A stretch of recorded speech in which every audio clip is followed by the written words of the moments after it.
മധ്യപൂർവേഷ്യയിൽ സംഘർഷം ലഘൂകരിക്കാനുള്ള ശ്രമങ്ങൾക്ക് ഇറാൻ തയ്യാറാണ് എന്ന് ഒമാൻ അറിയിച്ചിരിക്കുന്നു. ഇറാൻ വിദേശകാര്യമന്ത്രി അബ്ബാസ് അരക്ഷിയും ഒമാൻ വിദേശകാര്യമന്ത്രി ബദർ അൽ ബുസൈദിയുമായി ഫോണിൽ നടത്തിയ ചർച്ചയിലാണ് ഇക്കാര്യം വ്യക്തമാക്കിയത്. ഇറാന്റെ പുതിയ നേതൃത്വം തന്നോട് സംസാരിക്കാൻ ആഗ്രഹിക്കുന്നുവെന്നും കൂടിക്കാഴ്ചയ്ക്ക് താൻ സമ്മതിച്ചിട്ടുണ്ട് എന്നും US പ്രസിഡന്റ് ഡൊണാൾഡ് ട്രംപും അവകാശപ്പെടുന്നു. വരും ദിവസങ്ങളിൽ ടെഹ്റാനിൽ അതിനിടെ വ്യോമാക്രമണം ശക്തമാക്കുമെന്ന് ഇസ്രായേൽ പ്രധാനമന്ത്രി ബെഞ്ചമിൻ നെതന്യാഹു പറഞ്ഞു എന്ന വാർത്തയും കഴിഞ്ഞ മണിക്കൂറിലാണ് പുറത്തുവന്നത്. പടിഞ്ഞാറൻ ഇറാനിൽ ഇസ്രായേൽ നടത്തിയ ആക്രമണത്തിൽ 43 സുരക്ഷാ സേനാംഗങ്ങൾ കൊല്ലപ്പെട്ടു എന്ന് ഇറാൻ മാധ്യമങ്ങൾ റിപ്പോർട്ട് ചെയ്യുന്നു. എന്തായാലും ഈ മണിക്കൂറിലെ ഏറ്റവും സുപ്രധാനമായ വാർത്ത മധ്യപൂർവേഷ്യയിൽ സമാധാന ശ്രമങ്ങൾക്ക് പുതിയ സാധ്യതകൾ തെളിഞ്ഞു വരുന്നു എന്നുള്ളതാണ്. ഏറ്റവും പുതിയ അപ്ഡേറ്റുകളുമായി മധു കൊട്ടാരക്കര, സുഹൈൽ മുഹമ്മദ്, അസിദ സഹീർ, മുഹമ്മദ് റഹീസ് എന്നിവർ ചേരുകയാണ് വിവിധയിടങ്ങളിൽ നിന്നും. ആദ്യം മധു കൊട്ടാരക്കരയിലേക്ക്. മധു, വളരെ സുപ്രധാനമായ വിവരമാണ് കഴിഞ്ഞ മിനിറ്റിൽ പുറത്തു വന്നിരിക്കുന്നത്.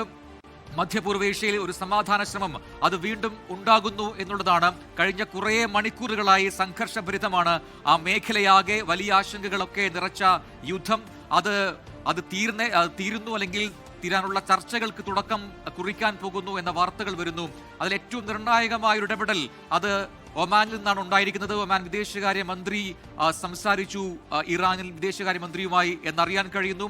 എന്താണ് അതുമായി ബന്ധപ്പെട്ട് നമുക്ക് ലഭിക്കുന്ന വിവരങ്ങൾ? വളരെ പ്രതീക്ഷയുടെ ഒരു വാർത്തയാണ് ഇത്. ഒമാൻ പറയുന്നത് കൊണ്ട് തന്നെ അത് നമുക്ക് വിശ്വസിക്കാനും പറ്റും. കാരണം ഇരു രാജ്യങ്ങളുടെയും, അമേരിക്കയുടെയും ഇറാന്റെയും ഏറ്റവും വിശ്വസനായിട്ടുള്ള രാജ്യങ്ങളിൽ ഏറ്റവും നമ്പർ 1 എന്ന് വേണമെങ്കിൽ പറയാം ഒമാനാണ്. ഈ രണ്ട് രാജ്യങ്ങളും തമ്മിലുള്ള പ്രശ്നങ്ങൾ പരിഹരിക്കുവാൻ വേണ്ടി ഏറെ ശ്രമങ്ങൾ നടത്തിയത്. തന്നെയുമല്ല, ഒമാന്റേതായ ശക്തികൾ ഈ മേഖലയിൽ തന്നെയുണ്ട്. ഹോർമുസ് കടലിടുക്കിലുള്ള അവരുടെ അവകാശം ഉൾപ്പെടെ. അതുകൊണ്ട് തന്നെ അമേരിക്കയെ പറഞ്ഞ് സമ്മതിപ്പിക്കുവാനും ഒമാന് പറ്റും. അതേപോലെ തന്നെ ഇറാനെയും പറ്റും. ഡൊണാൾഡ് ട്രംപുമായി ബന്ധപ്പെട്ടുള്ള പ്രസ്താവനകളുമായി ബന്ധപ്പെട്ട് ഇപ്പോൾ മറ്റൊരു മാധ്യമം റിപ്പോർട്ട് ചെയ്തു എന്നുള്ളതല്ലാതെ ഔദ്യോഗിക സ്ഥിരീകരണം ഡൊണാൾഡ് ട്രംപിന്റെ ഭാഗത്തു നിന്നോ അല്ലെങ്കിൽ അമേരിക്കൻ മാധ്യമങ്ങളിലോ ഈ നിമിഷം വരെ വന്നിട്ടില്ല. പക്ഷേ വരും നിമിഷങ്ങളിൽ അത് നമ്മൾ പ്രതീക്ഷിക്കുന്നുണ്ട്. ഇത്തരം ഒരു വാർത്ത വന്ന സ്ഥിതിക്ക് തീർച്ചയായിട്ടും അങ്ങനെ പറഞ്ഞിട്ടുണ്ടെന്നുണ്ടെങ്കിൽ ഒരു സ്ഥിരീകരണം വരും. പക്ഷെ ട്രംപിന്റെ ഒരു സ്വഭാവം അനുസരിച്ച് എല്ലാവരും പറയുന്നതിന് മുന്നേ ആദ്യം ട്രംപ് ട്രൂത്ത് സോഷ്യലിലാണ് ഇത്തരം കാര്യങ്ങൾ പ്രഖ്യാപിക്കുന്നത്. പക്ഷെ ഇതുവരെയും അത്തരം ഒരു പ്രഖ്യാപനം വന്നിട്ടില്ലെന്നാണ് എൻ്റെ അറിവ്. പക്ഷേ ഒമാൻ വിചാരിച്ചു കഴിഞ്ഞാൽ ഒരു പക്ഷേ ഇതിന് ഒരു പരിമിതമായ ഒരു അറ്റാക്ക് ആയിരുന്നു ആദ്യം പ്ലാൻ ചെയ്തിരുന്നത്. അങ്ങനെ ആ പരിമിതമായിട്ടുള്ള ഒരു അറ്റാക്കിന്റെ അപ്പുറം പോയെങ്കിലും ഒരു വ്യാപകമായ ഒരു ആക്രമണം ഉണ്ടാകാനുള്ള തയ്യാറെടുപ്പോടു കൂടിയാണ് അമേരിക്കയുടെ 2 വലിയ വിമാനവാഹിനി കപ്പലും അത്രയധികം സന്നാഹങ്ങളും അമേരിക്ക അവിടെ വിന്യസിച്ചിരിക്കുന്നത്. അടുത്ത കാലത്തൊന്നും കാണാത്ത രീതിയിലുള്ള സൈനിക സന്നാഹമാണ് പശ്ചിമേഷ്യയിൽ അമേരിക്ക നടത്തിക്കൊണ്ടിരിക്കുന്നത്. അതുകൊണ്ട് തന്നെ ഈ അമേരിക്കയുടെ ലക്ഷ്യം, അതായത് ഭരണമാറ്റം എന്ന് പറയുന്ന ലക്ഷ്യത്തിലേക്ക് എത്തും മുമ്പ് തന്നെ ഇത് പറഞ്ഞ് അവസാനിപ്പിക്കുമോ ഇല്ലയോ, അല്ലെങ്കിൽ ഈ പുതിയ നേതൃത്വവും അമേരിക്കയുമായിട്ട് അമേരിക്ക ഉദ്ദേശിക്കുന്ന രീതിയിലേക്ക് അല്ലെങ്കിൽ ഡൊണാൾഡ് ട്രംപ് അഡ്മിനിസ്ട്രേഷൻ ഉദ്ദേശിക്കുന്ന രീതിയിലേക്ക് കാര്യങ്ങൾ എത്തിക്കുവാൻ സാധിക്കുകയാണെന്നുണ്ടെങ്കിൽ ലോകത്തെ സംബന്ധിച്ച് തന്നെ ഒരു നല്ലൊരു വാർത്തയായിട്ട് അത് മാറും. പ്രത്യേകിച്ച് ലോക വിപണിയെ തന്നെ സ്വാധീനിച്ചു തുടങ്ങിയിരിക്കുന്ന ഈ യുദ്ധം അവസാനിക്കേണ്ടത് എല്ലാ ആൾക്കാരുടെയും ഒന്നായ ഒരു ആവശ്യമായിട്ട് മാറിയിരിക്കുകയാണ്. പ്രജൻ മധു കൊട്ടാരക്കര തുടരുക. ഇപ്പോൾ ഇന്റർനാഷണൽ ന്യൂസ് ഡെസ്കിൽ നിന്നും സുഹൈൽ മുഹമ്മദും അസിദ സഹീറും ചെയ്യുന്നുണ്ട്. ആദ്യം സുഹൈലിലേക്ക്. സുഹൈൽ, നിലവിൽ സാധ്യതകളെ വെച്ച് നോക്കുകയാണെങ്കിൽ ഒമാൻ നടത്തിയിരിക്കുന്ന ഈ ഇടപെടൽ അതിന് പ്രത്യേക പ്രശംസ അവർ അർഹിക്കുന്നു എന്നുള്ളതാണ്. കാരണം ഒമാനിൽ ഉൾപ്പെടെ ഇറാന്റെ ശക്തമായ ആക്രമണം ഉണ്ടായിരുന്നു കഴിഞ്ഞ മണിക്കൂറുകളിൽ. പ്രത്യേകിച്ചും വൈകുന്നേരം അവിടെ ദുഃഖം തുറമുഖത്ത് നടന്ന ഒരു ആക്രമണം, അതിലൊരു കപ്പൽ തകർക്കപ്പെട്ടു. അതൊക്കെ നമ്മൾ കണ്ടതാണ്. എന്നിട്ടും ഒമാൻ ഈ സമാധാന ശ്രമങ്ങൾ തുടർന്നു എന്നുള്ളതാണ് അവർക്ക് പ്രത്യേക ഒരു പ്രശംസ വേണം എന്ന് പറയാനുള്ള കാരണം. ഇപ്പോൾ അത്തരത്തിലൊരു സമാധാന വാതിൽ അത് തുറന്നു വന്നിരിക്കുന്നു എന്നത് ആശാവഹമാണ്. ഡൊണാൾഡ് ട്രംപ് അത് സമ്മതിക്കുന്നു എന്ന റിപ്പോർട്ടുകൾ കൂടി പുറത്തു വരുന്നു. ആ സ്ഥിരീകരണമായിട്ടില്ലെങ്കിൽ കൂടി അത് നല്ലൊരു പോസിറ്റീവായിട്ടുള്ളൊരു മൂവായിട്ട് ഈ മണിക്കൂറിൽ മാറുന്നുമുണ്ട്. സുഹൈൽ, തീർച്ചയായും ഒമാൻ ഇറാൻ ബന്ധമെന്ന് പറയുമ്പോൾ അത് ഇന്നോ ഇന്നലെയോ തുടങ്ങിയ ബന്ധമല്ല. അത് വർഷങ്ങളുടെ സാഹോദര്യമാണ്, സൗഹൃദമാണ്. ഇന്നലെ ഇസ്രായേൽ അമേരിക്കയും ചേർന്ന് ഇറാൻ ആക്രമിച്ചപ്പോൾ ആദ്യമായ ഒരു പ്രതികരണം നടത്തിയ രാജ്യം കൂടെ ഒമാൻ. ആ പ്രതികരണം അമേരിക്കയുടെ നിങ്ങളുടെ യുദ്ധമല്ല എന്ന് വളരെ അഡമൻ്റായി അങ്ങേറ്റം സ്ട്രോങ് ആയ ഒരു പോയിന്റ് പറയാൻ മാത്രം ധൈര്യപ്പെട്ട രാജ്യം കൂടിയാണ് ഒമാൻ. നമ്മൾ എടുത്തു പറയേണ്ടിയിരിക്കുന്നു. അതേസമയം ഇന്ന് ഒമാനിൽ ഇറാൻ ആക്രമണം നടത്തിയപ്പോൾ അതുമായി ബന്ധപ്പെട്ട് ഇറാനെതിരെ ഒരു അപലപനമോ ഇറാനെതിരെ വിമർശനമോ ഉന്നയിച്ചിട്ടില്ല എന്നും ശ്രദ്ധേയമായ കാര്യമാണ്. അതായത് എപ്പോഴും ഏത് ഘട്ടത്തിലും ഏത് പ്രതിസന്ധി ഘട്ടത്തിലും ഇറാൻ ഇസ്രായേലിനോടൊപ്പം ചേർന്ന് നിൽക്കുന്ന ഏറ്റവും പ്രധാനപ്പെട്ട GCC രാജ്യമാണ് ഒമാൻ. കഴിഞ്ഞ സമയങ്ങളെല്ലാം ഈ പറയുന്ന UAE ആണെങ്കിലും കുവൈത്ത് ആണെങ്കിലും ഖത്തറിലാണെങ്കിലും സൗദി ആണെങ്കിലും അമേരിക്കയും ഇസ്രായേലും അടുത്ത് നിൽക്കുകയും അതേപോലെ തന്നെ ഇറാനോട് അങ്ങേയറ്റം ദൂരം പാലിച്ച് നിൽക്കുന്ന ഘട്ടത്തിലും പ്രോ ഇറാൻ സെന്റിമെന്റ്സ് ഉള്ള പ്രോ ഇറാൻ അപ്രോച്ച് ഉള്ള ഒരു രാജ്യം കൂടിയാണ് ഒമാൻ. അതുകൊണ്ട് തന്നെ ഒമാൻ എന്നത് അങ്ങേയറ്റം നിർണായകമായ ഒരു രാജ്യം കൂടിയാണ് ഇറാനെ സംബന്ധിച്ചിടത്തോളം. അമേരിക്കയുമായി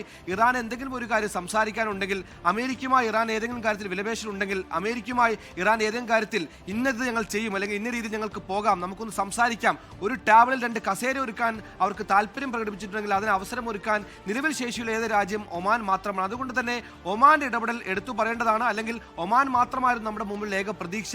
ഇറാനെയും അമേരിക്കയും ഇസ്രായേലിനെയും സമാധാനത്തിന്റെ ഒരു ടേബിളിന് ചുറ്റും ഇരുത്താൻ നമ്മുടെ മുമ്പിൽ ഏക പ്രതീക്ഷയായി നമ്മൾ തന്നെ സങ്കല്പിച്ച രാജ്യം അത് ഒമാൻ മാത്രമായിരുന്നു. അത് ഈ ഒരു പ്രത്യേക സാഹചര്യത്തിൽ മാത്രം പറയുന്നതല്ല. വർഷങ്ങളോളമായി ആണവ നിരായുധീകരണവുമായി ബന്ധപ്പെട്ട് അമേരിക്കയും ഇറാൻ തമ്മിൽ ദീർഘകാലമായ ശത്രുതയുണ്ട്, പകയുണ്ട്, വെറുപ്പുണ്ട്. പക്ഷേ ഈ പകയും വെറുപ്പുമെല്ലാം മാറ്റിവെച്ച് ഇരു രാജ്യങ്ങളെയും 3 ചർച്ചകൾക്കെങ്കിലും, അതായത് ഒമാനിൽ നടന്നൊരു ചർച്ച, ജനീവിൽ നടന്ന 2 ചർച്ച, വിയന്നയിൽ 4ാമത്തെ ചർച്ചയിൽ പോലും കാര്യങ്ങൾ എത്തിച്ചത് ഈ പറയുന്ന ഒമാന്റെ വിദേശകാര്യ മന്ത്രിയാണ്, ഒമാൻ ഭരണകൂടമാണ്. അങ്ങനെ ഈ ഇറാനെയും അമേരിക്കയും എപ്പോഴും ഒരു സമാധാനത്തിന്റെ പാതയിലേക്ക് നയിക്കാനുള്ള എല്ലാവിധ പ്ലോട്ടുകളും ഒരുക്കിക്കൊണ്ടിരിക്കുന്ന, അല്ലെങ്കിൽ അതിനുള്ള ഗ്രൗണ്ട് ഒരുക്കിക്കൊണ്ടിരിക്കുന്ന, അതിന്റെ പശ്ചാത്തലം ഒരുക്കിക്കൊണ്ടിരുന്ന രാജ്യം ഒമാനാണ്. അതുകൊണ്ട് തന്നെ ഒമാനെ ബന്ധപ്പെട്ടിരിക്കുന്ന ഇറാൻ എന്നത് ഏറ്റവും പ്രധാനപ്പെട്ട കാര്യം തന്നെയാണ്. ഒമാൻ വഴി ഒരു മധ്യസ്ഥത നടത്തി ഇപ്പോൾ നടക്കുന്ന ഈ അസന്തുലിതാവസ്ഥ, അതിനോടൊപ്പം ഇപ്പോൾ നടക്കുന്ന അരാജകത്വം, അതിന്മേൽ ഇപ്പോൾ നടക്കുന്ന അതിക്രമങ്ങൾ, ആക്രമണങ്ങൾ, രക്തച്ചൊരിച്ചുകൾ അവസാനിപ്പിക്കാനാകുമോ എന്ന പ്രതീക്ഷ നമുക്ക് ഈ മണിക്കൂറിൽ വെക്കാം. അത് എത്രത്തോളം പ്രായോഗിക തലത്തിൽ വരുമെന്ന കാര്യത്തിൽ പിന്നീട് ചർച്ചകളൊക്കെ നടന്ന ശേഷം മാത്രം നമുക്കതുമായി കൂടുതൽ വിഷയങ്ങൾ നടത്താം. പക്ഷേ ഏറ്റവും പ്രധാനപ്പെട്ട കാര്യം പ്രതീക്ഷയുടെ വാർത്തയാണ് ഒമാന്റെ ഇടപെടൽ മൂലം ഉണ്ടാകുന്നത്. അതേസമയം തന്നെ ട്രംപിന്റെ ഒരു പ്രസ്താവന ഇപ്പോൾ തുർക്കി മാധ്യമം റിപ്പോർട്ട് ചെയ്യുന്നത് അൽ ജസീറ സ്ഥിരീകരിക്കുന്നുണ്ട്. ഈ പറയുന്ന ഖമനയുടെ പുതിയ ഭരണകൂടം, ഇറാന്റെ പുതിയ ഭരണകൂടത്തിന് താനുമായി സംസാരിക്കാൻ താല്പര്യമുണ്ട്, ആ സംസാരത്തിന് താൻ തയ്യാറാണെന്ന് ട്രംപ് പറയുമ്പോൾ നമ്മൾ മനസ്സിലാക്കേണ്ട കാര്യം, ട്രംപിന്റെയും ഇസ്രായേലിന്റെയും അമേരിക്കനും പ്രധാന ശത്രു ഖമനി ഭരണകൂടം എന്നതിനപ്പുറത്തേക്ക് ആയത്തുള്ള അൽ ഖമീനി എന്ന 30 വർഷത്തോളം അമേരിക്ക ഒരു തരത്തിലും ഭയപ്പെടാത്ത, അമേരിക്ക എന്ത് വെല്ലുവിളി നടത്തിയാലും അതിന് കൗണ്ടറായി വെല്ലുവിളി നടത്തുന്ന, അമേരിക്കയ്ക്ക് മുമ്പിൽ തല ഉനിക്കില്ല എന്ന് പരസ്യമായ വേദികളിൽ പറയുന്ന, ആ മേഖലയിൽ അമേരിക്കയുടെ ഒരു തരത്തിലുള്ള കടന്നുകയറ്റം അനുവദിക്കില്ല എന്ന് പരസ്യമായ നിലപാട് സ്വീകരിക്കുന്ന ആയത്തുള്ള അൽ ഖമനി എന്ന് പറയുന്ന വ്യക്തിയിലേക്ക് ട്രംപിനുള്ള ഒരു വെഞ്ചിയൻസ്, അത് എടുത്തു പറയേണ്ട കാര്യം തന്നെയാണ്. ഖമനി ഭരണകൂടം എന്നതിനപ്പുറത്തേക്ക് ആയത്തുള്ള അൽ ഖമനിയിലുള്ള വെഞ്ചിയൻസ് ട്രംപിന് അധികമാണ്. അങ്ങനെ ഖമനി എന്ന് പറയുന്ന ആ ഒരു പോയിന്റ് ഇപ്പോൾ ഇല്ല. ഈ ഖമനിയെ ഉന്മൂലനം ചെയ്തിരിക്കുന്നു, ഖമനിയെ കൊലപ്പെടുത്തിയിരിക്കുന്നു. അത് അമേരിക്കയുടെ ആണെങ്കിലും ഇസ്രായേലിന്റെ ഏറ്റവും വലിയ യുദ്ധവിജയമായിട്ട് നമുക്ക് കണക്കാക്കാനാകും. അതുകൊണ്ട് ഈ പറയുന്ന റെജിം ചേഞ്ച് ഉണ്ടാകുമെന്ന ചോദ്യത്തിലേക്ക് നമുക്ക് ഇപ്പോൾ വരാറായിട്ടില്ല. പക്ഷേ ഖമനി ഇല്ലാതായിരിക്കുന്നു. ഖമനിക്ക് പകരക്കാരായി വരുന്ന ആളുകൾ അത് എത്രക്കാരാണെന്ന് അമേരിക്കയ്ക്ക് അറിയേണ്ടി വരുന്നു. ഈ പറയുന്ന പകരം വരുന്ന അലി റോസ അറാഫി ആണെങ്കിലും, ഈ പറയുന്ന പെസഷ്കിയാൻ ആണെങ്കിലും, അപ്പുറം ഇസ്ലാമിക് ഈ പറയുന്ന ഗോഡിന്റെ അവരുടെ പുതിയ തലവനാണെങ്കിലും ഒക്കെ അവർ ഏത് തരത്തിലും നിലപാടുകൾ സ്വീകരിക്കും, അമേരിക്ക പറയും പോലെ വിധേയപ്പെടുമോ, അമേരിക്കയ്ക്കും ഇസ്രായേലിനും അനുകൂലമായ നിലപാട് സ്വീകരിക്കുമോ എന്നൊക്കെ ഒരു ആകാംക്ഷ ട്രംപിനും ഉണ്ടാകും. അവർ ഇത്തരത്തിലായിരിക്കും കാര്യങ്ങൾ മുന്നോട്ട് നയിക്കുക. ആയത്തുള്ള അൽ ഖമനി കൊണ്ടുപോയ പോലെ തന്നെ അമേരിക്കയ്ക്കെതിരായ അഡമൻ സ്റ്റാൻഡുമായാണ് അവർ മുന്നോട്ട് പോകുന്നതോ, അതോ അമേരിക്ക വിധേയപ്പെട്ടുകൊണ്ട് മുന്നോട്ട് പോകാൻ തയ്യാറാകുന്ന ഒരു ഭരണകൂടമാണോ പുതു ഭരണകൂടം എന്നുള്ളത് ട്രംപിന് അറിയേണ്ടതുണ്ട്. അതുകൊണ്ട് തന്നെ ട്രംപ് അവരെ സംസാരിക്കാൻ വിളിക്കുന്ന ആശ്വാസകരമായ വാർത്തയാണ്. പക്ഷേ അപ്പോൾ നമ്മൾ മനസ്സിലാക്കേണ്ടത് ട്രംപ് അവരെ ഇങ്ങോട്ട് വിളിക്കുന്നതല്ല, ട്രംപിനോട് സംസാരിക്കണമെന്ന് ഈ പറയുന്ന പുതിയ ഭരണകൂടം താല്പര്യം പ്രകടിപ്പിക്കുന്നുവെന്ന് തുർക്കി പോസ്റ്റ് റിപ്പോർട്ട് ചെയ്യുന്നു. അതേസമയം തന്നെ ഇറാന്റെ വിദേശകാര്യമന്ത്രി അബ്ബാസ് അരാഗ്ചി ഒമാനുമായി ബന്ധപ്പെട്ട് അമേരിക്കയോട് ഞങ്ങൾ സംഘർഷ ലഘൂകരണത്തിന് തയ്യാറാണെന്ന് പറയുമ്പോൾ ഏതോ ഒരു ഘട്ടത്തിൽ ഇറാൻ ഇനിയും മുന്നോട്ട് പോയി കഴിഞ്ഞാൽ അത് വലിയ സങ്കീർണതകൾ ഉണ്ടാക്കും, പ്രതിസന്ധി ഉണ്ടാക്കും, ഒരു ക്യാപിറ്റലേഷനിലേക്ക് അല്ലെങ്കിൽ ഒരു കീഴടങ്ങളിലേക്ക് കാര്യങ്ങൾ എത്തിക്കുമോ എന്നൊരു സംശയമോ സങ്കീർണതയോ ആ മേഖലയിൽ ഉണ്ടാകുന്നുണ്ടോ എന്ന് നമ്മൾ സംശയിക്കേണ്ടിയിരിക്കുന്നു. അല്ലെങ്കിൽ അഡമന്റായി വളരെ സ്ട്രോങ് ആയി തന്നെ റിറ്റാലിറ്റ് ചെയ്തുകൊണ്ടിരിക്കുന്ന, ഇസ്രായേലിനെ അടക്കം വലിയ പ്രഹരങ്ങൾ ഏൽപ്പിച്ചുകൊണ്ടിരിക്കുന്ന, അതേസമയം അമേരിക്കൻ ബേസ് ക്യാമ്പുകൾ മിഡിൽ ഈസ്റ്റിൽ വലിയ പ്രഹരം ഏൽപ്പിച്ചുകൊണ്ടിരിക്കുന്ന ഇറാൻ അല്പം വൈകി ഒരു പോയിന്റിലേക്ക് എത്തുമ്പോൾ ഇറാൻ വിദേശകാര്യമന്ത്രി പറയുന്നു ഞങ്ങൾക്ക് അമേരിക്കയുമായി സംഘർഷ ലഘൂകരണത്തിൽ സംസാരിക്കാൻ താല്പര്യമുണ്ടെന്ന്.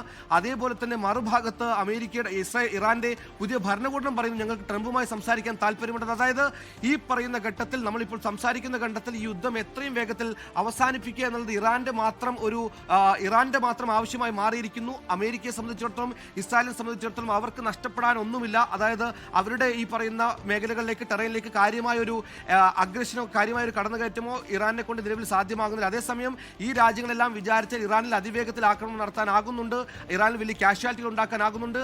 അവർ ഏറ്റവും സുരക്ഷ കൊടുത്തിരിക്കുന്ന, അവിടുത്തെ ഏറ്റവും സുരക്ഷയുള്ള മനുഷ്യരെന്ന് ഇറാൻ സ്വയം പ്രഖ്യാപിച്ചിരുന്ന, അത്രത്തോളം സ്ട്രാറ്റജിക്കലി ഇമ്പോർട്ടന്റ് പേഴ്സണാലിറ്റിയായ അൽ ഖമനിയെ ഖമനയെ പോലും കൊല്ലപ്പെടുത്താൻ അവിടുത്തെ ഇന്ത്യൻ സംവിധാനത്തിന്റെ പിഴവ് കൊണ്ട് അതിനെ അല്ലെങ്കിൽ ഇന്ത്യൻ സംവിധാനത്തിനെ പൂർണ്ണമായും പറ്റിച്ചുകൊണ്ട് അവരുടെ പ്രധാനപ്പെട്ട ലീഡറിനെ കൊല്ലാനാകുന്നുണ്ടെങ്കിൽ അത് അമേരിക്കയുടെയും ഇസ്രായേലിന്റെ വിജയമാണ്. അത്രത്തിലും സ്ട്രാറ്റജിക്കലി ഇമ്പോർട്ടന്റ് ആയ ഒരു പേഴ്സണെ അവർ കൊന്നിട്ടുണ്ടെങ്കിൽ മുന്നോട്ടുള്ള അമേരിക്കയുടെയും ഇസ്രായേലിനും തിരിച്ചടികൾ എങ്ങനെയായിരിക്കും എന്നൊരു ആശങ്ക ഇറാനും ഉണ്ട്. അതുകൊണ്ട് എത്രയും വേഗത്തിൽ ഈ പറയുന്ന സംഘർഷം അവസാനിപ്പിക്കുക എന്നുള്ളത് ഇറാന്റെ ആവശ്യമാണ്. ലോകത്തെവിടെയായാലും ഏത് സമയത്തും 24 വാർത്തകളും ഓഗ്മെന്റഡ് റിയാലിറ്റി പാക്കേജുകളും എക്സ്പ്ലെയിനറുകളും വിശദമായി കാണാൻ ഞങ്ങളുടെ യൂട്യൂബ് ചാനൽ നിങ്ങൾക്ക് സബ്സ്ക്രൈബ് ചെയ്യാം.